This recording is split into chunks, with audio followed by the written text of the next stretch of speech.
Hello once again, everyone. Thanks for tuning in to another edition of AIW's The Card is Going to Change. Before we get into this week's episode, I want to give, of course, a thank you to our sponsors that help us bring the show to you for free each and every week on whichever platform you choose to listen. Thanks to Angelo's Pizza. We missed them since we haven't had any live events as of late, as you know, but they are still doing delivery and carry out, so make sure you check out Angelo's Pizza on Madison Avenue in Lakewood, Ohio. Thanks, of course, to Pollyanna DIY. They make some incredible customized merchandise, enamel pins, as well as awesome t-shirts and a variety of different things. So check out Pollyanna DIY and give them your support. And, of course, thanks to Smart Mark Video and their merger with IWTV. Sign up at independentwrestling.tv to get a 5-day free trial and watch all sorts of shows from the AIW archive. And of course, smartmarkvideo.com has AIW shows on DVD and MP4 downloads for you as well. And I believe, as we get into this, John Thorne, there is a new show coming out this week on IWTV, right? I would think that Baby It's Too Cold Outside would probably be hitting the VOD section this week since on Smart Mark. On Smart Mark? No, well, I was talking about IWTV. Oh yeah, but isn't I think I saw them say that AIW 200 is hitting IWTV this week. Oh, I didn't see that, honestly. Like I thought you were going to Baby It's Too Cold Outside because usually after they do the premiere stream, it will wind up in the VOD section. Yeah, so I'm not sure. Maybe it is. Honestly, I'm not sure. They don't really keep me in the loop on that. Okay, I saw during some chatter last night. People were talking about the Lee Moriarty and Alex Shelley match, and asking about if they would see the one from 200. So that, and then and then the Independent Wrestling TV account tweeted that that should be coming out this week, I think they said. Oh, okay. So there you go. I didn't see that. I missed that. News to you. Well, breaking news. As we get into this week, obviously we're joined by AIW owner John Thorne, and we are also joined by the president of AIW, Matt Wadsworth. And hello, how's it going? There he is. And my name is Steve Guy, your moderator of sorts. This is a quarantine cast, I guess, is what we're calling it. Yeah, we're still social distancing. We're all in our respective homes right now, so I don't think the title of this podcast has ever been more appropriate than lately. The cards certainly have changed. Yeah, the card of life has changed. Yeah, there have been no cards when it comes to wrestling. Yeah, it's crazy, but I guess I'll just continue to show how naive I was that I thought that this would have all blown over before Gauntlet. Yeah, and now you're back to work this week, John. Yeah, as of unless things change between this recording and the morning, while you are all listening to this, I am probably heading or currently at work again. So. Looking forward to that. Yeah. Vacation's over, pal. Yeah, we'll see. I don't know. They're trying out some staff rotation at my job instead of just closing it down. I guess they can't close it down, so we will see how it goes. Wadsworth, what have you been up to? Well, I don't talk much about my shoot job, but it's essential. I work in one of the major hospitals here in Cleveland. So yes. So you've been at work every day. I've been at work every day. The drive through downtown is a lot easier than. Yeah, I've not worked in 2 weeks, so I'm this weekend I was trying to train my body to fall asleep because I've been staying up till 3 or 4 o'clock in the morning for the last 2 weeks. So I started taking some melatonin, trying to fall asleep at a reasonable hour because I know I'm gonna have to wake up for work. So you're like a teenage kid when your parents leave you at home for the first time for a whole week. Oh, I've been acting like I've been on summer break in the 8th grade. I'm just staying up all night, then waking up at noon or 1 o'clock, just eating Doritos. Just getting nothing accomplished. Wadsworth, can you since your shoot job is like hospital affiliated, can you kind of paint a picture for people of what that looks like right now when you're going into hospitals? I mean, in my case, I'm not patient facing, so Right. I'm down in a sub basement, well isolated. But to come into the hospital is definitely a process. Even those of us that are employees, most of the entrances to the hospital are locked. They narrowed it to a list of like 6 or 7 main entrances, whereas a lot of us would kind of use side entrances in the mornings, and that you're not allowed to do that. You have to come through the main entrances, and they've got basically a queuing line where they've got employees set up taking temperatures, asking about symptoms before you're even allowed to enter the hospital itself. Yeah, so I got a text message from somebody that I work with, and they said that like from what they've heard, because they've also been off work and they go back on Monday, and they said from what they've heard, like there's a full like screening process before you're even allowed to enter the building, and it's like, well, you know, since we're on the staff rotation, what happens if somebody gets denied at the door? You know, like then what happens? They got to call somebody else in or something. I don't know. Like, but I guess there's like this whole screening process I'm going to have to go through every single day this week with like temperatures and questions and all kinds of stuff. That's wild. That's where we are right now. So yeah, I don't know. I mean, I guess I'll find out, you know, in the morning, but that's what I've been told. And, you know, I tried to get into my work email, but I'm not like on the server or whatever, so I couldn't see if there's been like any new things that have been sent out in the last 2 weeks. You know, I talked to my supervisor a week ago, but, you know, she's also on a staff rotation, so she's probably not been there either. So, I mean, I don't know. I'm kind of in the dark on everything. Part of me feels bad that Wadsworth is the only one that's had to like daily go to work on a regular routine. I mean, And we're just probably here. sucks because like, We're just here chilling. I mean, I just been being a total bum for 2 weeks, and it's great. Like, you know, I could do this for 2 months, just sit in my house and watch TV. The thing that's just drives you crazy is there's just like nothing productive to do. It's like I'm not going to my real job. I have no wrestling work to do whatsoever. I finally started going through like all the boxes from when Chandler passed away, and like so much of his stuff was like just kind of shipped over to my house. It's been sitting in the spare room for 3 years. I started going through some of that this week, like this past 2 weeks, but I mean, other than that, I have not accomplished too much. Man, it's crazy that it was already 3 years ago. I remember that day. It was you, me, The Weird World. And that we Dom, all went I to his think. house, and Dom. Yeah. Yeah, we were going to his mother's house, and we made a couple trips, I think, right? It was Yeah, like 2 because trips or something. a lot of the stuff went to the storage unit as well, and it's like initially I was going to try to store it all here, and then there was just so much stuff. It was like, okay, like there's only so many boxes I can fit in my house. So a lot of that stuff is, you know, still in the storage unit, which I've been talking with people about. Maybe we go through all that, but yeah, I mean, I got a lot accomplished on it. You know, it's a lot of just like every single wrestling book that was ever fucking created, you know, like everything. Yeah. You know, like, I don't know. He was like really interested in fucking Bobby Blaze's book or something, I guess. He has every single person that ever wrote a book that was involved in wrestling. Like that's the only thing I really have left is I have like 4 or 5 boxes of just wrestling books. And there was a lot of action figures, which, you know, were all dusty. I was cleaning those all weekend and trying to like get those ready to, you know, go to the merchandise table at AIW whenever that can happen. Yeah, I mean, that's pretty much it. Just, you know, going through and sorting through this stuff and deciding like what is garbage, what isn't garbage. You know, it's just like, you know, like personal photos he had of people. Like I have no use for that. I don't know who these people are, you know, unfortunately.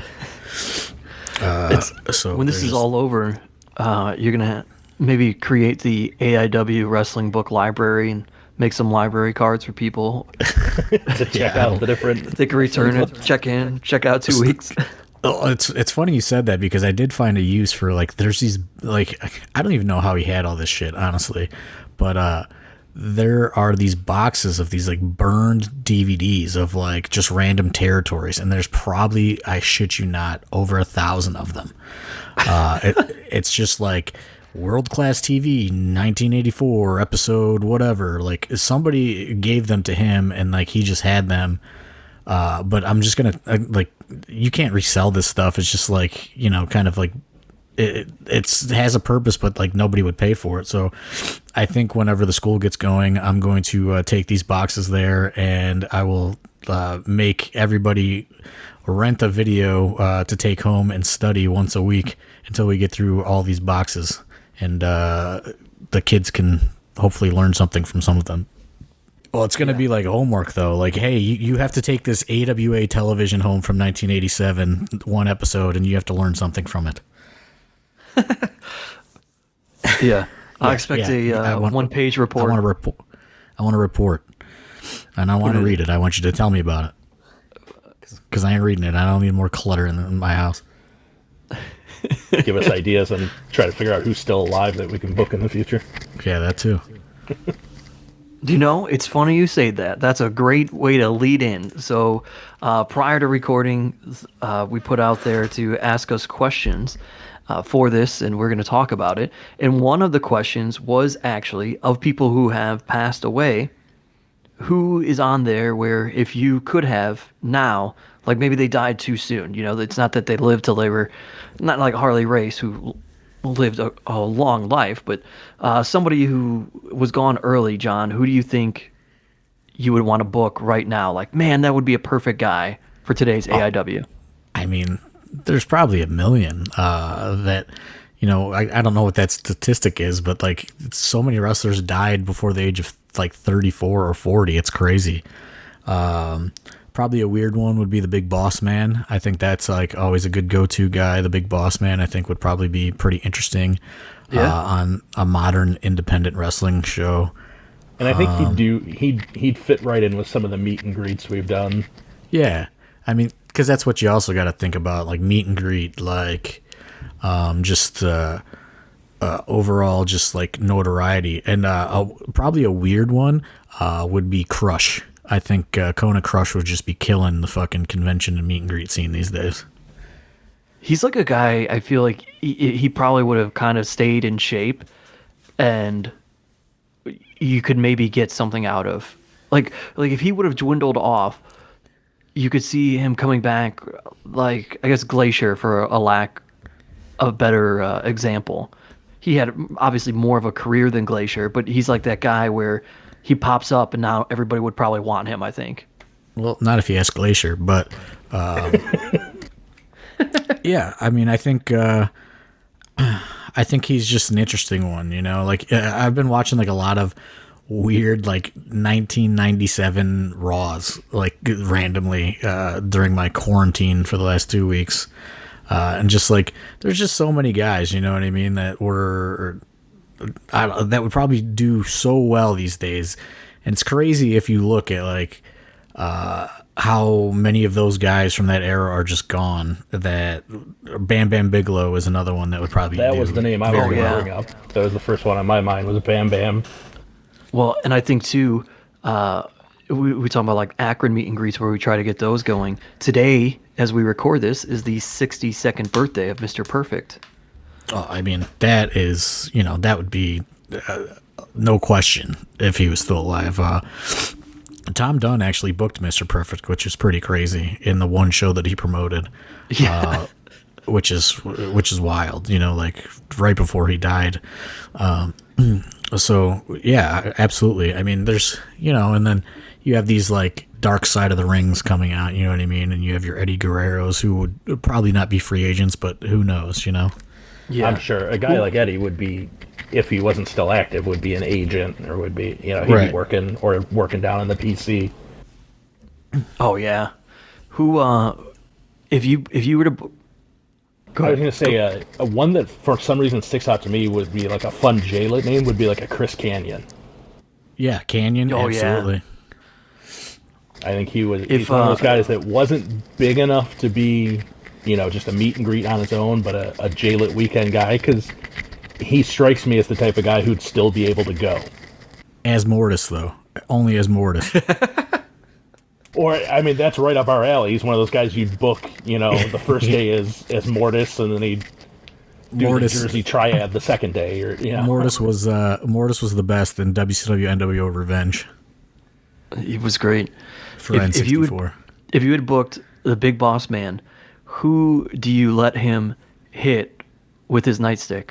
Anybody. Who fucking cares? It's the Big Boss Man.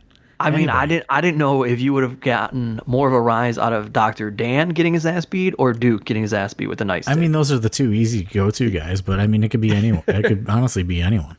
I think Duke would appreciate it more, because that's his earlier days in wrestling, where Boss Man's hated. Yeah, I think he would be all about it. Yeah, I mean, but if Boss Man's working, you put him in there with Mance Warner.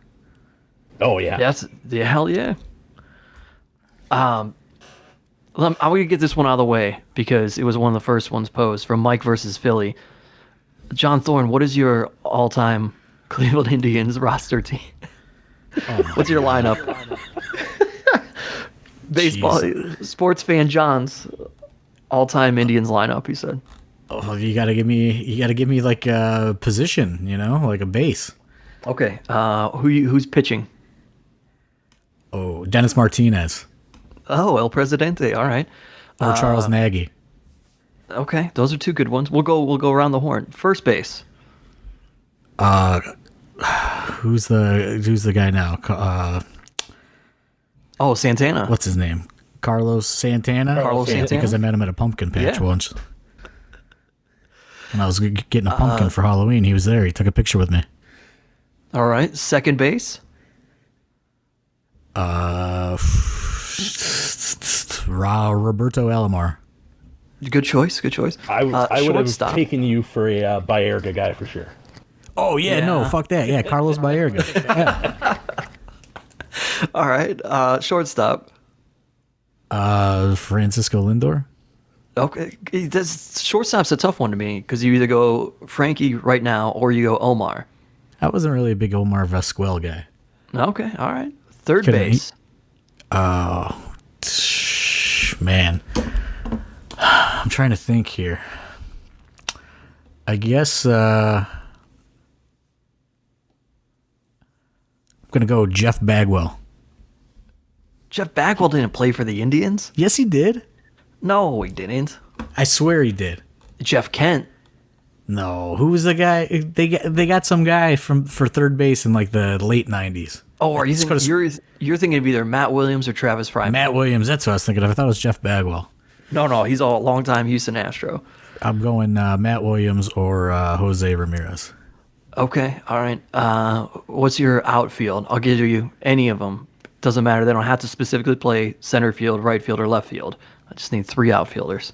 I'm going to go with Manny Ramirez. Excellent. Kenny Lofton. Sure. Michael Brantley. And Albert Bell plays DH. That's good. And now That's who's catching for you? Not bad strategy. No, that was good. Who's your Sandy catcher? Alomar. Sandy Alomar. Perfect. That's a good lineup right there, John Thorne. Yeah. I like it. Hall of Famer Mike Jim versus Thome. Philly. Hall of Famer Jim Thome not on there, but that's okay. Not a Jim Thome guy. I never met him at a pumpkin patch. That's the way it goes. You got to meet him at the pumpkin patch. All right, so let's get into more of these questions. And if somebody wants to know, let's get this out of the way. When will J-Lit announcements start? When there is not a fucking pandemic going on in the world. I mean, I don't even know if J-Lit's going to happen at this point. So we don't know kind of professional wrestling is allowed to happen again. Yeah, I mean, are there people booked? Yeah, but I'm not going to make any announcements because it could still get canceled. We still technically have a show at the end of April, but that's probably going to get canceled. You have to assume. Yeah. Mexico shut their borders down, I'm pretty sure, so I don't think Psycho Clown's coming on that day anymore. So. Oh, that's right. That was for April.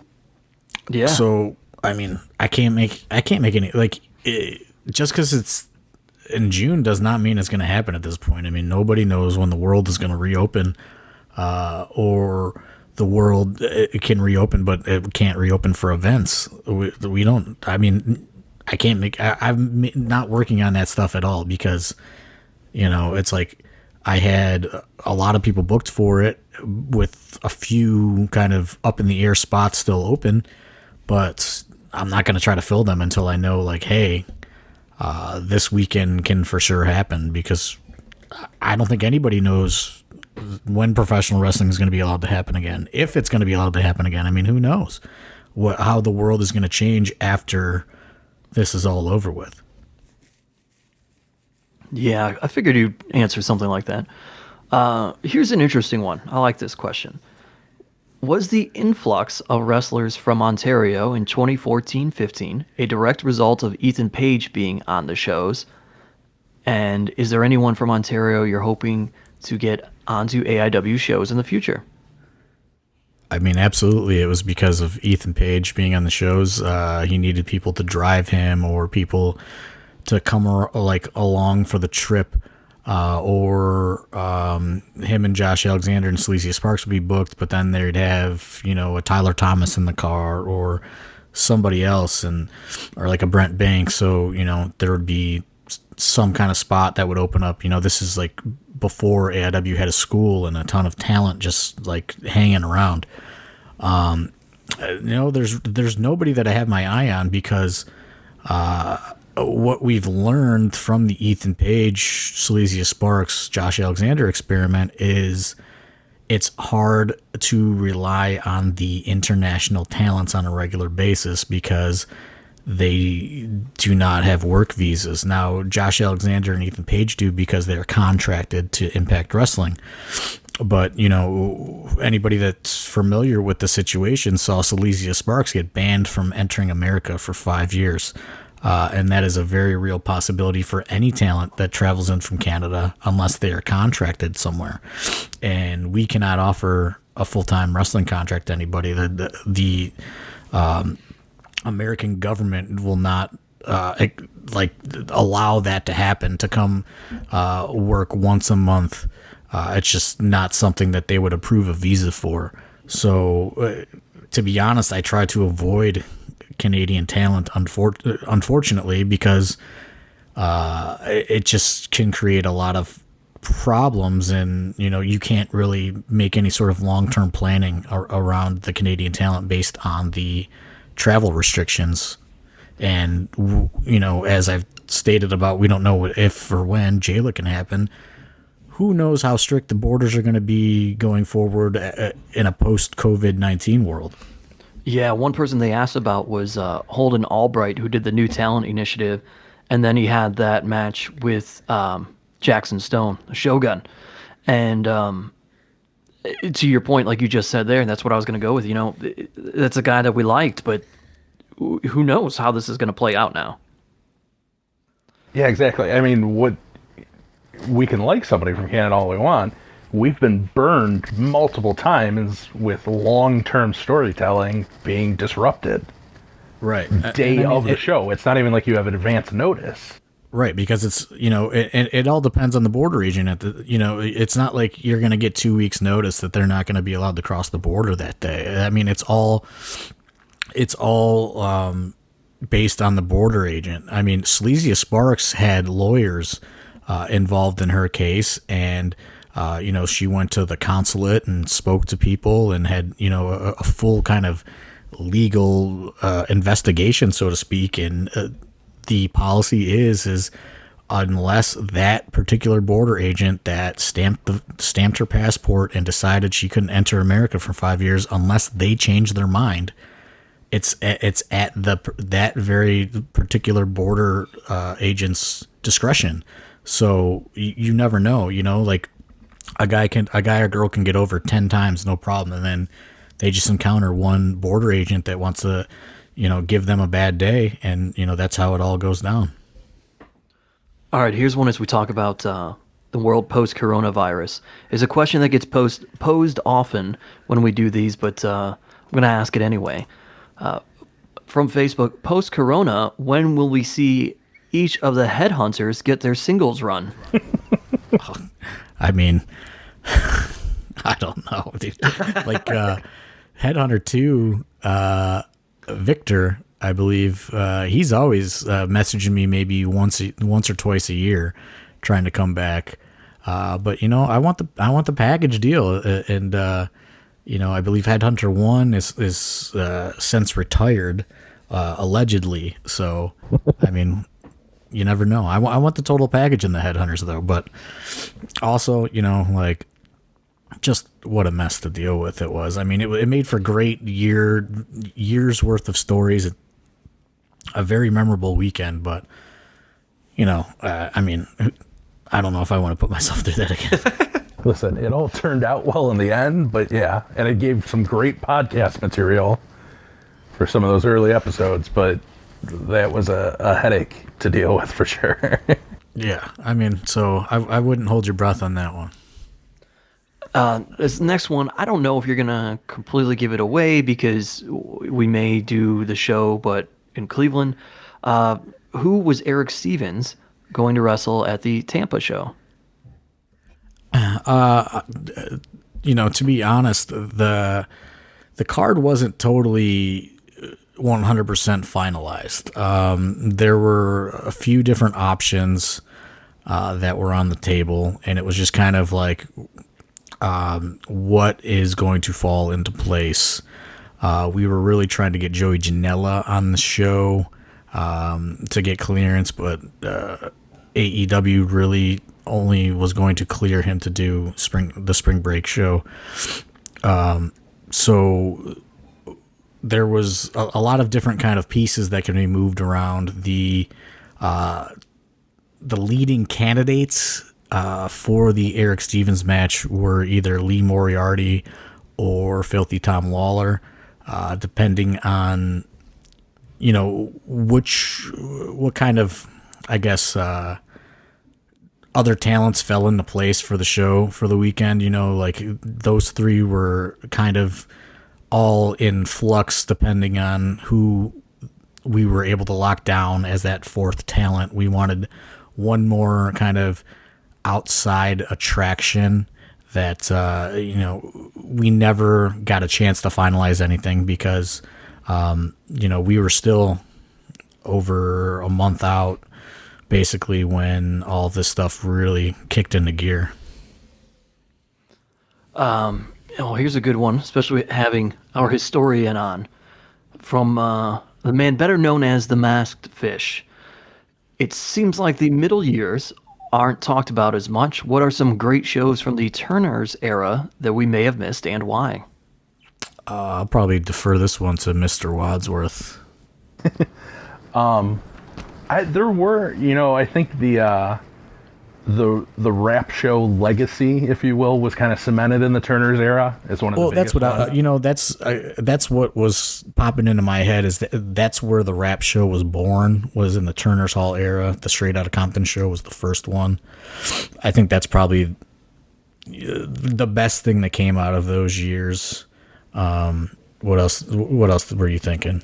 There was the Hell on Earth with the Nixon versus Team AIW where we cleared all the chairs out and Eric Ryan almost bled out. There was also all the Kevin Steen matches happened in the Turners Hall era. Yeah. I believe. And even before the Turners Hall era, the St. Gregory's era, there was a lot of okay stuff during that, as well as the West Park Party Center era. And there was also that weird building that we did a couple shows at, the Puritan Church.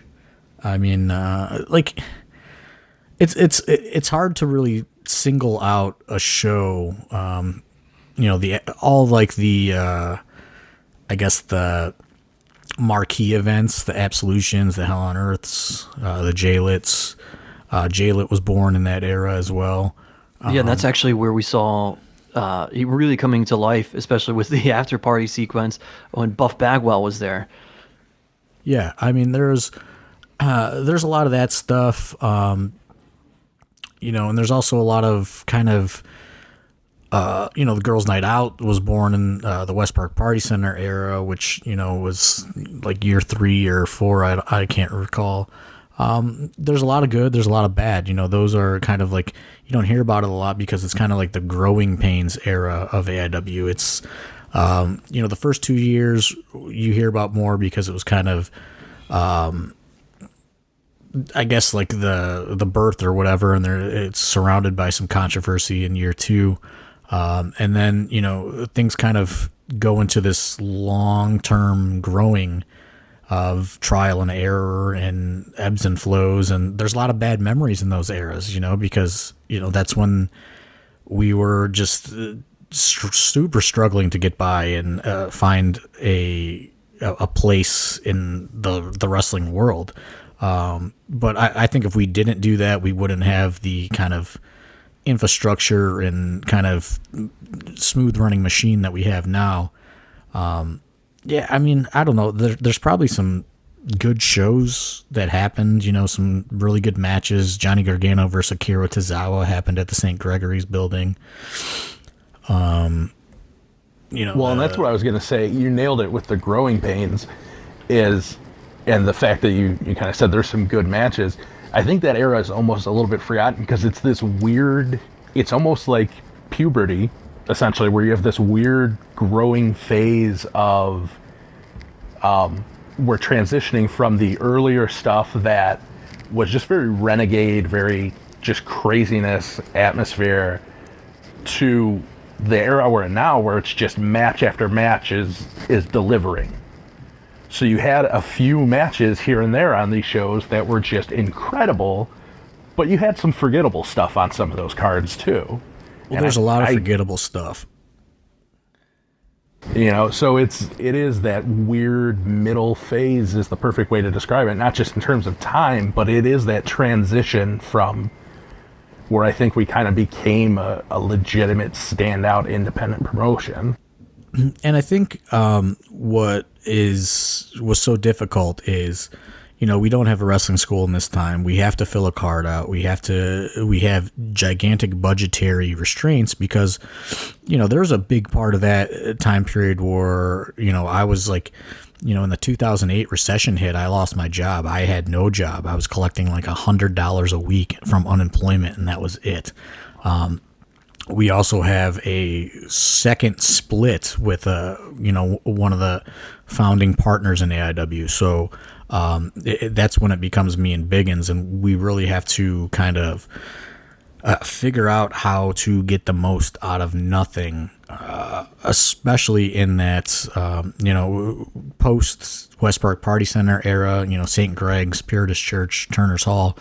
Those were a lot of, well, hey, like we need to fill these cards out, and there's some, I guess, okay, passable talent around that we were trying to mold into bigger things. And, you just don't hit the lottery every single time. For every Johnny Gargano, there was a Ben Fruth or a Combat Kid or, like Mr. RBI, all these guys that they fit the time, but they also didn't have the evolution within themselves to grow into, big time performers. We were lucky enough, we hit it with a Johnny Gargano and a Shima Zion and, some of these other guys, but there was a lot of guys that, didn't really blossom, I guess, so to speak, from that era. But, also in that era, that's when Colin Delaney starts coming around and, all these other kind of long-term guys. And, Lewis Linden and Flip Kendrick were very, integral in those growing eras. And, that's why, some people say, what is my loyalty to Lewis Linden? I mean, he was one of the shining stars in this forgotten era that would at least bring up the quality of the show every now and then. Follow up there is Charge It to the Underhills, the first show at Mount Carmel. I believe so. Yeah. Wadsworth. Yeah, that should be. because that was, I believe that was Hero Kingston was on that one, and that was the transition after we lost. Because Hell on Earth in that November would have been the final Turner show.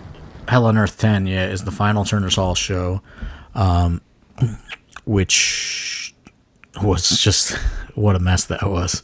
I mean, we arrived there and the heat has not been paid and the water has not been paid and the venue people didn't even show up. The only reason why we even got in is because we had our school there at the time and we had a key. Other than that, I don't even know if they know that show even happened. They never showed up to collect their rent for the day. Anything. It's kind of crazy to be perfectly honest. That's kind of how it all went down. But yeah, I think that is the first show at Mount Carmel was Charge It to the Underhills, and we were really forced to find a venue with little time. I believe the date was booked already for Turner's Hall, and Chris Hero was booked, and I'm trying to find a lineup right now for it, but yeah. So we go from Black Friday to December 26th, 2014. Is the first show at Mount Carmel. Kurt Hawkins was booked on that. Tessa Blanchard was on that show. Heidi Lovelace, Veda Scott, Jasmine, who is now Aaliyah Cabana. I mean, the Beaver Boys. Chris Sabin was booked on it. Candice LeRae, Donst, Tommy Mercer, Hero Kingston. Uha Nation is on that show. DJ Z, Matt Cross, Gargano, Prohibition. I mean, we had a stacked lineup booked for the show already. So we were forced to kind of find this venue under, it's less than a month's time. We had to find a venue for it. And Biggins and I did this thing where we would just look up old wrestling results and try to find venues that allowed wrestling in the past, and we would try to repair those relationships. And that's how we found Turner's Hall. That's how we got back into Turner's Hall, and we kind of applied the same concept to Mount Carmel, which they were very hesitant at first, and then they finally kind of allowed us to do the show there, and it was like a trial basis. It was like a one-time thing. You guys can do this date here, and then, we'll figure it out. We'll see how it goes, so to speak. So I believe, we try to tell the crowd, no swearing and all this other stuff because they were there watching it. And then I think, after they got their money, they just didn't give a fuck. Yeah, then I do remember that was a thing for an extended period of time. Pedro used to tell people, please no swearing or cursing, and then slowly that definitely fell off. Yeah, because so I'm just kind of looking at the dates now, and we go from December 26th, 2014, and then the next show isn't until February 20th, 2015. So I know that has a lot, even though we try to take January off all the time, I know that has a lot to do with the fact that they would not take more than one date at that time. Well, and I do remember at the time there was that, we were like, listen, we need something for December because we knew what we had. We knew the card we had. We knew the talent we had booked. We were like, we have to find something for December. And then we've got some breathing room to, so when we went into Mount Carmel, it was very much a one-time thing with the possibility in the future, but we weren't looking at it as our long-term home when we went there in December. Right. I mean, we had no idea if they would, that's the thing. We talk about it all the time, but so many kind of the sins of former promoters have burned so many good buildings that are around town, and for every, Cleveland All Pro that you hear about, there's, 10 others that did one show and destroyed a place and will never allow wrestling ever again. There's a building right by where Wadsworth and I live. We both saw wrestling there in 1999. They still, 21 years later or whatever it is, will not allow wrestling because somebody broke something in there once. This is kind of a good a segue because you're talking about how stacked that lineup was in December of 2014. And a question that we got in the Discord is about whether or not is there a show in the past years that doesn't get the mention that maybe it should, and it actually ended up being really good, and people should probably go out of their way to kind of check it out. I'll probably defer this one to Wadsworth again. The only one that is like sticking out in my head is, I think it's Gauntlet's 9 or 11. I don't know. Maybe Gauntlet 11 that had Zack Sabre Jr. and Pentagon on it. Pentagon versus Ray Rowe. That was one that definitely never got the love that it deserved. And one, I'm trying to find it, that I wasn't even at, that if you look at the talent that was on it, is insane. It was one of our September ones, and it was, what was it? Ray Rowe and Aleister Black. That was AIW Against the World. Yeah. That's a very, very good. I think that's in August of 2015, maybe. Yes, And August 2016. That's got is that Kingston and Shigehiro Irie, or is it Hot Yeah. Sauce? That was Kingston, because That one's Kingston. Okay. Jimmy Wayne Yang is on that one. Yeah, Jimmy Wayne Yang ends up being a fill-in, right? Yeah, I can't even remember what the original plan was there. But he was definitely filling. Elgin is on it. that was one of the last appearances of Sarah Logan, of Crazy Mary Dobson. Yes. Triton is on it. I think that Triton from CMLL. Laredo Kid is on it. Nate Webb is on it. The infamous Teddy Hart match is on there. Was that Crazy Mary versus Britt Baker? Yes. That was her very last match. Yeah, so that was kind of her going away. Yep. Yeah, so I mean, there's a ton. Some of those Music Link shows are a lot better than the world really gives them credit for. Flamita wrestled at one of the Tequila Jacks / Music Link shows. There's some EC3 stuff out there. The J-Lit of 2016 that had Big Damo in it, Cedric Alexander, and I believe Billy Gunn and Kurt Hawkins. Let's see here. We have That was Josh the first Prohibition. time we had Dan Severn. the What's in the Basement Klopek, Prohibition versus Sonjay Dutt, DJZ versus Flamita, Laredo Kid versus Gringo Loco versus Skyda Jr. versus Bandolero, Shayna Baszler versus Veda Scott. There's there's all sorts of kind of hidden gems but you really gotta look, and it's really hard for me to remember, because it's just like it kind of purges from my brain after it's happened. What I forgot that I just found, because I was looking. Obviously, we remember Big Trouble in Little Cleveland for Terry Funk and him tossing the Duke around the building. But something I don't think we talk about a lot is the brief AIW run of Red, of Amazing Red. Yeah, Amazing Red did a couple really good ones right before he got injured, and that was kind of the last I heard from him.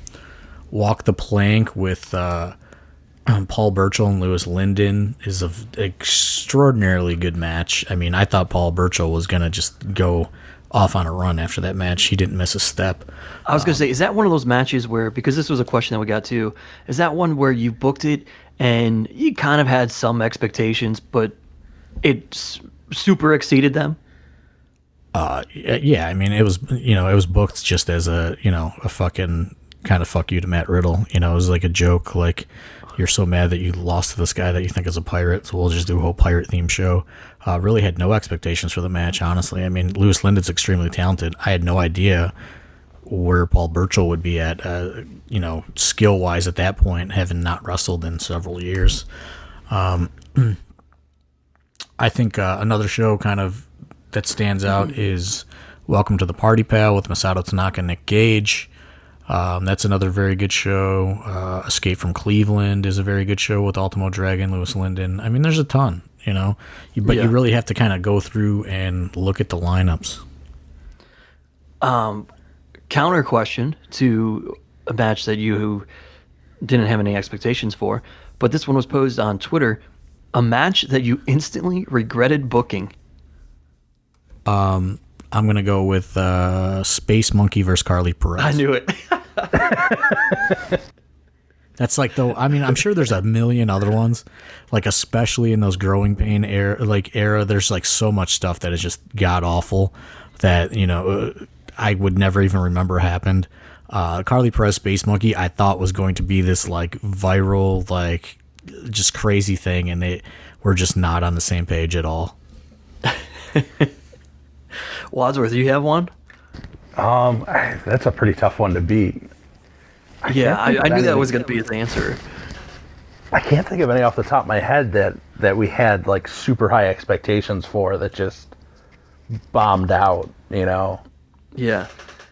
All right. Well, this one I think you're going to have probably a better answer than Thorne. Actually, regarding promos specifically, what is the Mount Rushmore of best promo guys of all time at AIW?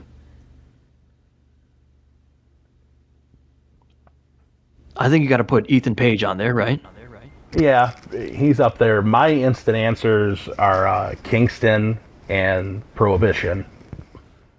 I think if you watch some of especially the ones that we've got on the YouTube channel, some of Prohibition's ones during his run with M-Dog and during his whole thing with Ray, his promos are just next level fantastic in terms of how he draws you into the story. Yeah, and some honorable mentions would probably be Magnum CK and Tim Donst. Yeah. And follow up on that, who cuts the best promos in AIW now? I mean, you have Kingston still, obviously. Fonzie. Fonzie's pretty good. Fonzie's are amazing. That's true. That is true. The thing that kind of has fallen to the wayside is the promo, because we've been doing so many kind of quote unquote live stream pay-per-views. We don't have a chance to do a lot of the promo stuff anymore. So it's kind of hard to gauge, honestly, that question, because nobody, it's really dependent on if they send us anything, at this point, which sometimes could be like pulling teeth to get a promo from somebody. Yeah, now it's all the social media promos as opposed to live, or sometimes we still get the pre-tape promos that everybody does in the locker room. Sometimes it's very rare now. It has to be like a non-stream show. A couple more names that just pop into my head for current roster guys are Mance. Oh yeah, sure. Mance. Duke, especially Duke. with in front of a live crowd. Duke's one of the best there is. Yeah. I don't think anybody can really fuck with Duke when there's a live crowd experience, because he knows how to improv and kind of stray from the plan, and he will bicker back and forth with somebody, like just the infamous Wrestle Rager one where he was just like, "Do I smell marijuana?" or something like that. Like, it was just so simple and funny, and like such a good pop. He is one that is pretty untouchable in the kind of live back and forth, and that's why he's always in there with the legends, and because he can play off people, and he can play off those kind of old pro types. Well, speaking of legends, we got a couple questions about future special guests. Was there ever a chance that Muda would have been a special guest? Kind of. I was working on it from last summer. I was trying to get him for Hell on Earth, because he was going to do WrestleCade, and actually Sonjay Dutt was kind of middlemanning it for me and putting me in contact with certain people, and we kind of went back and forth, but based on the fact that he had like a early private signing on that Saturday morning. There was nothing that could have possibly gotten him back to North Carolina on time, so negotiations never really got going because there was no way. Like, he was already booked for that commitment, and I was kind of trying to piggyback it for Friday night.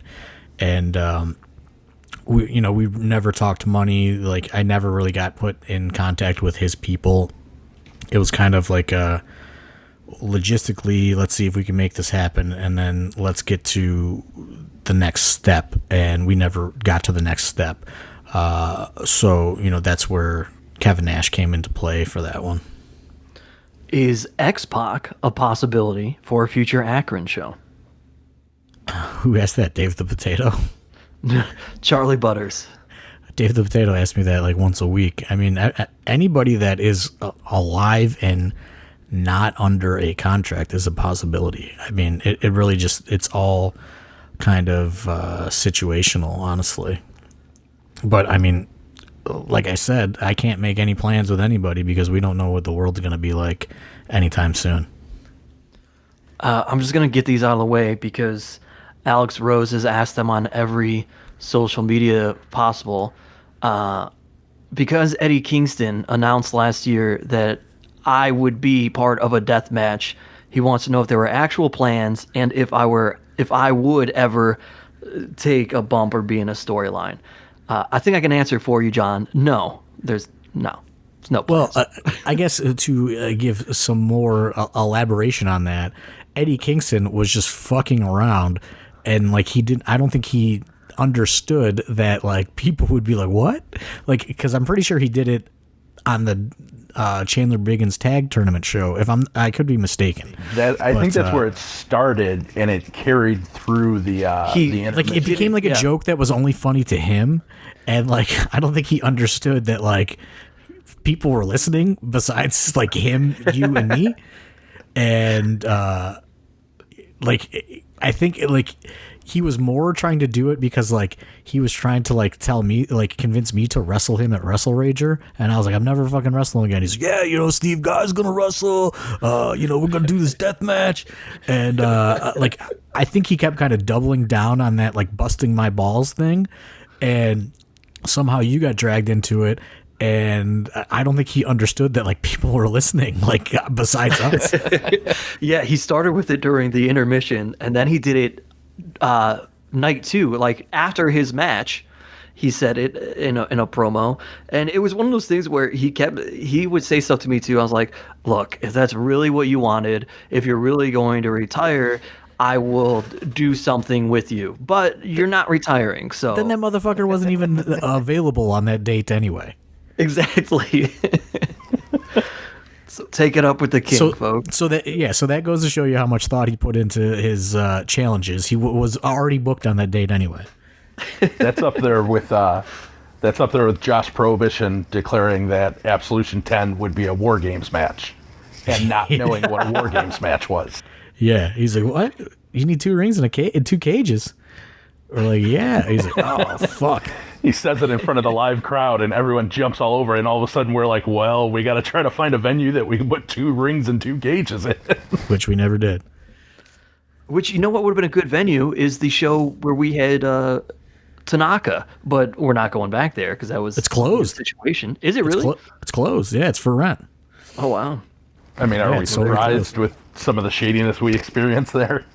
Yeah, actually, Wadsworth said he's been going to the city of Brooklyn trying to rent a venue or facility around here. That guy. Here's an interesting one. As a promoter, any thoughts on promo shots, like pictures? What makes a good one versus a bad one? If you need to put it like on flyers and stuff. I mean, it has to be a high resolution photo, like you have to, you can't take it with the fucking wind up camera from the fucking grocery store checkout counter, like you could take them at home with a digital camera. It just has to be high resolution. And don't have a bunch of crap behind you. Yeah. You need to take it in front of a solid background so it could be cut out properly in Photoshop or whatever the the graphic designer software, whatever they use, and that's really it. It needs to be high res, and you can't have a fucking tiger print fucking sheet behind you. You have to have a plain kind of black, green, whatever, just a plain wall behind you, or a black backdrop or something like that, so you could be cut out easy. Any particular poses you love that people do and send you? Poses? I don't see the promo shots. I don't even give a shit, honestly. No? Like, everything, the wrestlers care more than the promoters. Like, I don't care, like, because it's going to be, people are going to know whoever it is versus whoever it is, but some of the wrestlers will be like, oh man, well, like, why don't you use that new promo shot that I just put on my Twitter? She's like, dude, I didn't see it. I say, if you want a new, to me? If you want a new photo on the graphics, email Jesse the Mark. That's what I tell everybody. He makes what he makes, and like, if he doesn't want to cut out your new photo because it's too hard, like, you're getting stuck with the old one. We don't send him the pictures. We send him, this guy's wrestling this guy, then he sends us back the graphic. Yeah, like, it's just like, I'm never like, hey man, like, use this photo where Manders has the cowbell in this position. Like, I'm just like, whatever, dude. Like, that's what I tell the wrestlers to say. You want a new promo shot? Email Jesse the Mark, and if he has time, he will cut out the new photo of you. So, are you going on record as saying though you at least want your Manders promo photo to have the cowbell? No, I don't care. Whatever. He could be tipping the cowboy hat. He could be showing his bald ass head. Whatever. Whatever photo is whatever, as long as it says Manders on it. Okay. A lot of people are asking about a Wrestle Rager update. I feel like I know the answer, but obviously there's for you. I mean, there is no answer, honestly. I mean, now that Glass has probably been closed, I assume, at this point for a while. I mean, who knows if that building is not gonna, go into foreclosure or whatever the fuck. I really have no idea. That's a question for Now That's Glass. And we don't even know if they're gonna open back up. Right. That's what I'm saying is, like, I've heard that the owner is trying to open a bar in Puerto Rico. Maybe he just went to Puerto Rico and he ain't ever going to come back now. Because, his business can't be open. Like, bills are still active in America, like, this isn't Italy where they've suspended everything. He still has rents to pay and, still has bills to pay and taxes to pay. And, if there's no money coming in, I mean, it's going to be kind of hard for a lot of businesses to dig out, these stimulus packages, like, I know they say there's help for small businesses, but like, an independent wrestling promotion isn't going to get that help because, we're just not on that radar, like, we don't have employees. We use independent contractors and, we can't show any sort of, astronomical loss. That's the one thing that I don't think fans understand is, like, wrestling is still kind of that one form of entertainment that really kind of flies underneath the radar of legitimacy and illegitimacy. Thoughts on different location, perhaps, going forward? Nothing right now with all the uncertainties, I'm guessing. Yeah, I mean, dude, like, I can't even begin to reschedule Gauntlet and, everything else. We have no idea. Like, how can I reschedule Gauntlet and then, J-Lit is supposed to be in 2 weeks, or J-Lit now has to, we could be looking at a situation where the world is like this through the summer, and then it's like, well, then what do we do? Do we just do the half of the year with the first half that we missed, or, like, it's all kind of very complicated right now. And I think that's probably the blanket statement right now, because as I look and we've got questions about Collective and Columbus and Wrestle Rager, look, some of these things are potentially in play, but we can't really answer that because we have no idea where things are going to be and when they are going to be up and running again.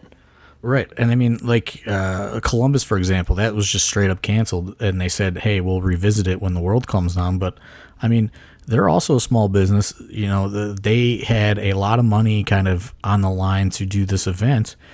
And they're probably not making the amount of money that they make on a regular basis anymore, if at all. So, you know, they're going to be a struggling business as well. They said we would revisit it, but I mean, who knows? You know, like we have no idea the just overall economic impact that the corona epidemic is having on all these kind of different businesses and different partnerships. You know, who knows what's going on with the Odeon? Who knows what's going on with any of these places, honestly, because, you know, they have no money coming in, but they still have to pay their, you know, their rental fees and mortgages and, you know, all this other stuff.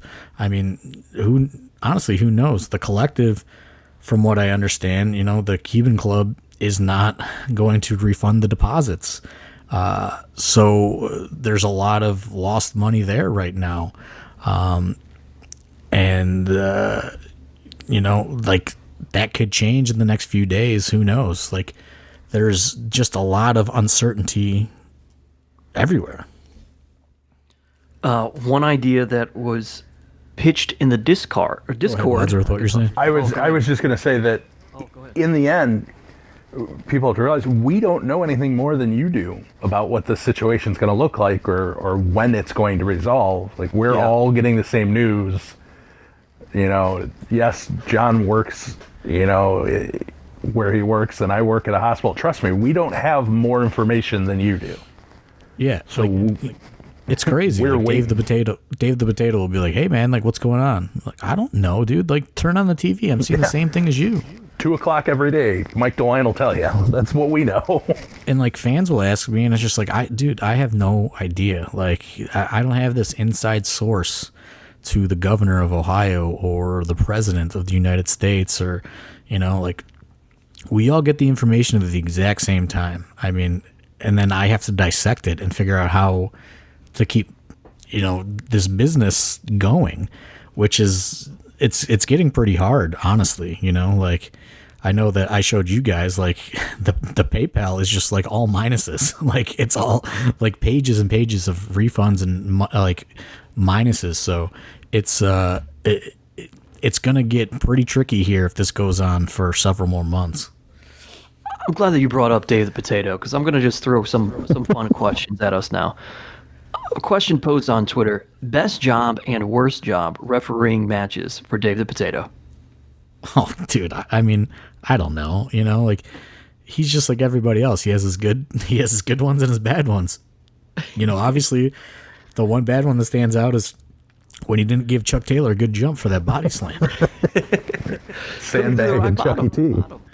Yeah, I mean, or rock bottom or whatever it was. Yeah. You know, like there's, you know, I don't know. You know, sometimes he's a sleepy potato and sometimes he's, you know, he does a good job. I think the Potato's problem is he's got to get out of his own head and, you know, turn his ego down a little bit and just like get the job done. Well, and I think the other thing with that is when a ref's doing a good job, you don't notice him. Like that's the key to a good job by a referee is you don't. It's a role that you only notice him when they screw up. Sometimes he does and sometimes he doesn't. But you know, sometimes Jake Clemens yells into the earpiece like count him out, and he doesn't know that it's not me talking into the earpiece, and he rings the bell. Yeah, that's a thing that happens. I like this one. If there were an independent wrestling Survivor Series style show where different promotions each made up 5-person teams, who is representing AIW? I mean, that's interesting. I mean, because there's several different ways that we can go with that. Is it the best of in AIW? Is it just the AIW quote unquote homegrown guys? I mean, Wadsworth, I'll defer this one to you though. Well, it's funny. I did see this one, and I remember a big conflict in the early days was there was talk of us sending a team on a smaller scale to King of Trios. And I remember the discussion with one of the former owners about ideas where we realized he didn't really understand what Chikara was and what we would want to present if we sent a team there. Yeah, because every idea was him. Well, it was him. It was guys like Thrillbilly, and we're like, no, we're not sending Thrillbilly to Chikara. Yeah. I think if we're looking at the current roster, I mean, you're going to start with Justice, Josh, Bishop or Prohibition? good call. You actually could do either. Current roster, just because Prohibition's been on the shelf for a little while, I think you got to go Bishop. That we're just looking at, before this whole thing broke down. And that's already that classic Survivor Series deal where, like, will they be able to get along for the Will good they of the cooperate? team? Yeah. Will they cooperate for the good of AIW, or will they explode? And then you've got Fonzie and Wes on the outside. Who knows what happens there? Right. I think you'd probably go with Filthy. I think you got to go with Tom. Okay. I think the one that would be fun to throw in, just because of his recent rise, he doesn't necessarily have the huge name value right now in the Indies, would be a Lee Moriarty. Because he had such a huge year with us in AIW, and especially his series with Alex Shelley. So that puts us at 4? Yep. I think I go with Dom for that 5th spot. That's a good choice. You go Dom as the head trainer, so he's kind of... It carries a double meaning there for AIW. Yeah. I think, for me, I think you got to go Justice. You got to go PME. Oh, that's a good call. And then, those there's so much you can do with those final 2 spots. I think Chase Oliver is a good one for athleticism. If you're trying to really shine in this kind of superstar, like super world of all indies coming together. Mm-hmm. And that last one is tough, but I think you go with Josh Bishop there as well. There you go. There you have it, folks. I think both those teams are solid. And I mean, you also have the like he had Filthy on his, but you also have the Mance Warners, the Nick Gages, yep. And just so many other guys, the To Infinity and Beyond. Like, I was gonna say we could make, if it was a tag team Survivor Series, we could have PME, To Infinity and Beyond, and maybe one other team in there. Yeah, I mean, there's tons of Bear Country. The VSK is very good. There's so many kind of different possibilities. It's hard to just really lock in. Like, if this is a real thing, it would be really hard to lock in that 5. I think that you could make a solid representation just from the guys from the AIW, let's say AIW Academy. And even absolutely. if so even if you got to put Justice because he's your champion. And then if you just go AIW school, you've got Dom, Bishop, and then you could just go PME, I guess, right there. But then you also have Twan and Trey could be in there. Trey Lamar is a good one. PB Smooth. Yeah. The Bitcoin Boys. There's so many. That's a good question. Excellent question. At Barry Jerry. Bishop, Justice, and Bitcoin Boys. Now you got Duke, Wes, and Fonzie on the outside for that team. Yeah. I mean, There's too much going on. Getting more bang for our buck with those choices for sure. Getting a lot more representation. All right. Let's see here. One question, it kind of goes with the blanket statement, but people talking about if we start back up again, maybe the idea of something more consistent at the Winchester. The idea is we'd run a weekly show and keep it on the cheap for both in terms of our booking and then also fans. And they think maybe if we put that on YouTube or something, would that work in terms of getting us out there again once things start back up? I mean, I really just don't ever see the scenario where there's going to be the support for a weekly show. It's just, I think it's a big ask from a promoter standpoint. You know, and it's easy for a fan to say on the cheap, but, you know, just to get it filmed is probably more than anybody would ever imagine. You know, and probably goes well above anybody's kind of, I guess, preconceived notions of running an independent wrestling company. I just, you know, I don't see a weekly thing being viable. I don't see it being viable on YouTube because the YouTube money is just deader than dead. You know, I had this conversation with Ethan Page last week. The AIW YouTube channel in the month of February did like 1.5 million views, and it equaled like $160. Wow. Like total. Like, and then you get taxed on that at the end of the year, you know? So, yeah, the YouTube money is not what it used to be, with all the new kind of restrictions and, becoming at more advertiser friendly stuff. And, it's just, it's not viable. We have to see what the economic impact is really after this is all said and done before we make any sort of plan, because, you know, is it, we're going to do one big show a month, and get a kind of premium price and be able to bring in the premium talent, or are we going to have to do, you know, smaller shows at a reduced price and you're not going to get the premium talent?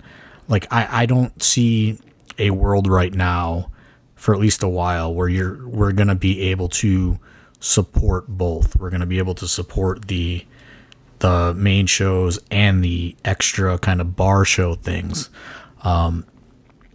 So I would not anticipate that, you know, like some Americans are getting $1,200. Like, that's going to be gone in like a week for most people.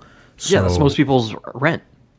So, you know, like, I just don't see a world where we could even attempt that for a while, you know, until things, you know, like I said, you know, we don't know what the impact is on all these businesses. Can they even ever reopen again?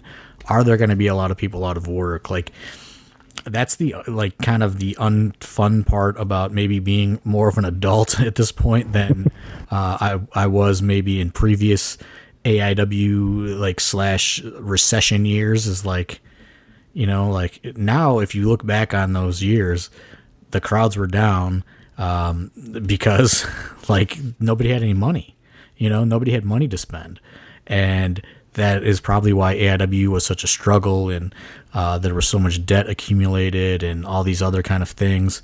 It's, you know, because there were no fans that had disposable income. So, you know, just because some want it and some have it doesn't mean that it's going to be enough for us to sustain. Like, you know, like we don't even break even at the Odeon until we're like 250 tickets sold, you know, like the budgets are way more than anyone would ever imagine. And that's just like a rough number, you know, that doesn't take into like consideration, like when you have like an ICP there, or, you know, when Kevin Nash was there, or, you know, Scott Hall, or any of these kind of big names that, you know, some could argue like, well, you don't need to spend that money. Well, look at the crowds when the big meet and greet people are there compared to when the not so big meet and greet people are there, or no meet and greet people are there. It definitely makes a difference, because, you know, we do have our core fan base and we're very appreciative of that, but the goal is to keep building onto that, and you have to kind of bring in these big stars and legends to kind of get that legitimacy to the general public, and B, draw in a percentage of that general public, because, you know, that's the only way you can build on and kind of grow the brand, so to speak. That's a very long-winded answer. That's okay. All right, let me there's a couple easy answer questions, and then we'll just wrap this up with some really dumb fun ones. Plans for having VSK back. It seemed like he was over as a heel with a few of his victories. I believe that answer is yes, but like everything, we don't know when, right? Yeah, I mean, he was definitely scheduled for more shows. I mean, the only thing that he was kind of on the probably not was for the Mania weekend show, just because it was just so stacked, and we were looking for, that one big outside. That's no disrespect to him. Like, we were just looking for that big outside kind of attraction talent that we could bring in. Like, if we were able to lock down Joey Janela, that would have brought eyes, to our show compared to, we were up against like 6 different shows at that time slot this year, which is, this is probably a blessing in disguise right now, because no matter when it happens, there's probably not going to be that much competition, I would imagine. So yeah, VSK was definitely, he was on all the dates, like all the Cleveland dates pretty much going forward. Who was fake filthy Tom at Hell on Earth 15? That was, I can answer that. That was Johnny Patch. Yeah, I believe it was Johnny Patch, yeah. Yeah, out of Pittsburgh. He did dark match there for us. And then, all right, let's get into some fun, dumb ones. Why is Eddie Kingston ducking Maserati West? Do you know? Wadsworth, do you know that one? I don't know. I just watched the match we had on YouTube, and I don't know that Wes should be too anxious to relive that one from WrestleRager a couple years ago. When are the powers of pain coming into? Well, I was going to answer, like, Eddie Kingston. I mean, who even knows when he's going to come back to AIW? I mean, he was like living in Europe, and now, I don't know where he is. He's probably, quarantined in Chicago O'Hare or something right now. When are the powers of pain coming in to challenge PME for the belts? It's funny. There's been a few instances when I almost beat, I almost booked at least Barbarian in recent kind of, he's been on the list for a lot of different kind of ideas that I've had. And I mean, I love the Warlord, but I don't like Powers of Pain Warlord. I like the Silver Mask Warlord. That's the Warlord W staff. Yeah, I want the W staff and the half mask. I like them both as solo, and I like the Deer Antlers Barbarian the best. Where is Steve Payne? Oh boy, so he's currently in my awaiting to respond friend requests on Facebook. He, I think, lives in Mexico, and he does a lion gimmick, but he is just Steve Payne. His name is the Lion King, Steve Payne. And that's right, he dresses as a lion, but he's just still regular old Steve Payne. Yeah, I don't know if he's like running from the law or something. Like, I know him and Gringo Loco had a big falling out. Gringo Loco's kind of brought me up to speed on that a little bit. But, Steve Payne was just one of those guys, it's just like all the talent in the world, but just so like just buries himself to promoters, I've never had somebody ask me for more payday loans, Western Unions. I lost my wallet at the movie theater. I don't know, like it's kind of like it at a certain point it became like this guy's extremely talented, but he is just not worth the headache of being around. And everybody in the locker room just hated wrestling him because it was the Steve Payne show and it was the nobody else show. So I think wherever Steve Payne is, he's going to stay there. And who can never forget that midnight flight debacle? Oh boy. What's funny is Steve Payne was on the cut list far before that happened. However, he had to work off that. He had to work off that money. So I believe I lined it up perfectly to where he worked it off at, I think, that Absolution that year, and then he was just never booked again. Like, if you just go back in history, and I'm pretty sure it's Absolution, whatever the last Steve Payne appearance was the day that he worked off that additional flight. When is Shayna going to return the women's title?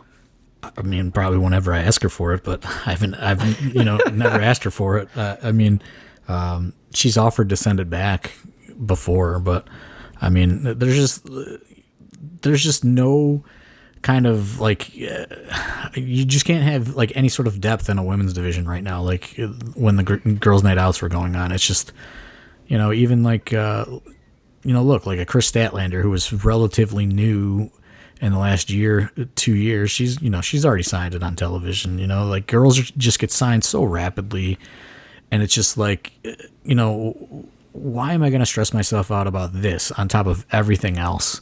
It's just like one day maybe everything will settle down and there'll be a lot of kind of, and that's no disrespect to any of the girls that aren't signed right now. There's a ton of talented ones, but it's like, they have to kind of build up a name value, and there's not a lot of those kind of old stalwarts that were in on the scene, like the Sarah Del Reys and all these veteran girls. There's just not a lot of them to anchor a division right now that people would care about, and I don't want to half-ass a girls division. If we're gonna do it, I want to do it good and deep like we did it before. I don't want it to just be like, okay, well, Alley Cat lives here, so Alley Cat's the women's champion, and then we'll just bring in girl A once a month, and then next month it's girl B and C and D, and then she just beats people. That's not intriguing to me. Should there be a women's division revival at any point, with the fact that we are making new titles and what that meant to Shayna to win it? Do you just let her keep the physical one if she wants to? I mean, it's possible, like just because I ordered new titles, they have not shown up though, so this is true. We'll see, like it's like everything else right now. We'll see, like I bought some new belts, which was stupid because, I bought it thinking that we were going to continue to be rolling. And, I made all these just dumb upgrade purchases right before we've lost any form of income. So yeah, the small, like I said, the small ring, the bar ring is fixed, but I don't know that we have any use for it now. All right. Final question here, pertains to previous gauntlet for the golds. Any surprise guess that fell through at the last minute where you thought you had it and just wasn't going to work out? Previously, I don't know. I'm sure it definitely happened. Wadsworth, are there any that stick out to you? I want to say, did we reach out to BJ once within the last couple of years? That sounds right. I think BJ was in negotiate. BJ Whitmer was in negotiation at some point. I think it was that transition after he had left Ring of Honor before AEW launched. I think it was last year. It would have been last year. I think we reached out to BJ Whitmer to have him be a surprise gauntlet entrant. That's the only one that really stands out to me right now.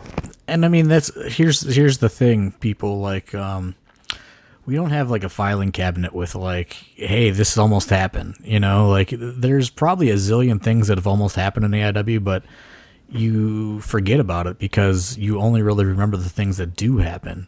And Chandler was an encyclopedia when it came to that stuff like that. I am not so much, like I'm more of the, okay, this isn't happening, I'm moving on to this thing that is going to happen. And it kind of just gets lost, like I kind of rely on other people to remember the what ifs and the what could have beens, because it's just like I have just too much in my brain. Like it's just like evaporates as soon as it doesn't happen. Like, and that's, there are some things that I probably remember, the like the almost and the what ifs, but for the most part, it's like if an idea doesn't go our way, I try to kind of pivot instead of like, being like, oh man, that sucks. All right, we'll wrap up with this non-AIW question that was thrown to us because everybody's curious. Guys, what were your thoughts on the Chris Benoit show on Vice? Wadsworth, did you see it? I actually didn't watch it. No, I didn't. Starring Tyson Dukes. Tyson, that's the extent of what I saw was the preview clip of it, because Dukes had shared on Facebook that he had been the recreation Benoit.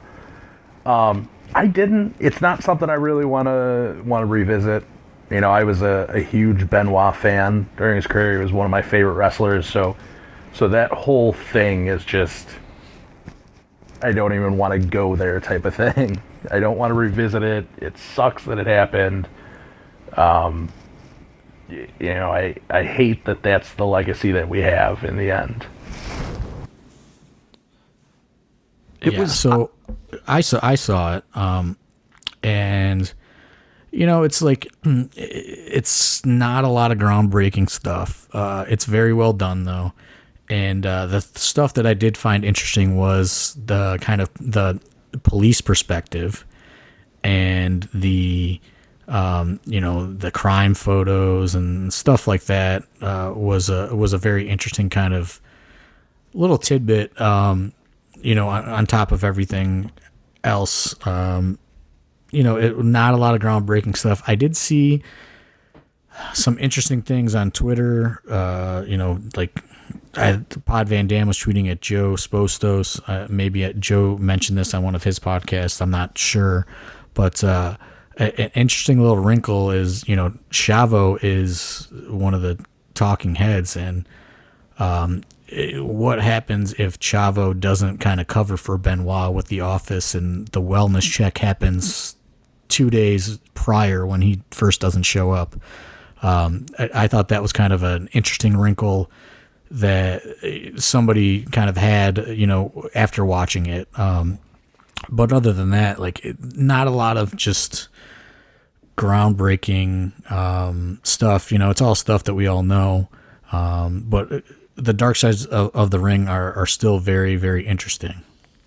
Yeah, the whole thing is just it's heartbreaking from different perspectives that you didn't necessarily get to hear all the time before. From the Jericho perspective, obviously Vicky's, from his son, from David's perspective, people giving him shit online still to this day. It's like, come on, this kid obviously wasn't a part of it.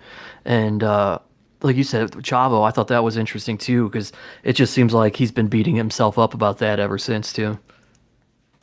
Yeah, I mean, it's just, it's the thing that I found awful about it is you don't really think about Benoit's other son, his now adult son, and he's a daughter too that wasn't in the documentary.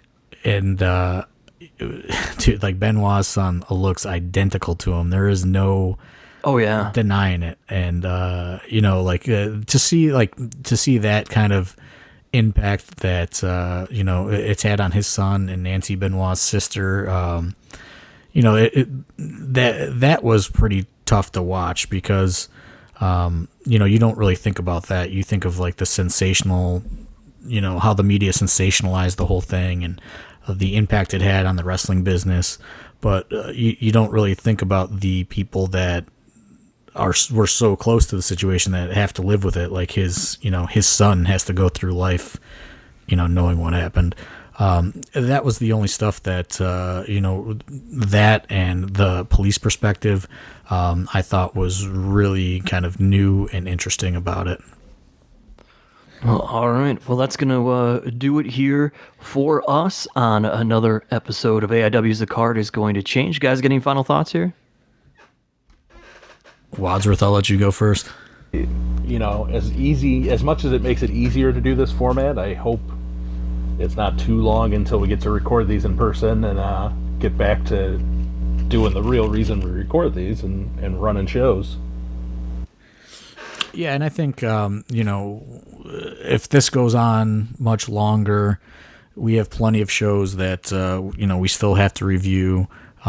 We did record a Bad Boy for Life one that's kind of sitting in the can, that was made recorded pre-corona COVID-19 outbreak. So, maybe we'll throw that out there. Once things, like, if it's either going to go this way or that way, we'll start kind of filling the weeks.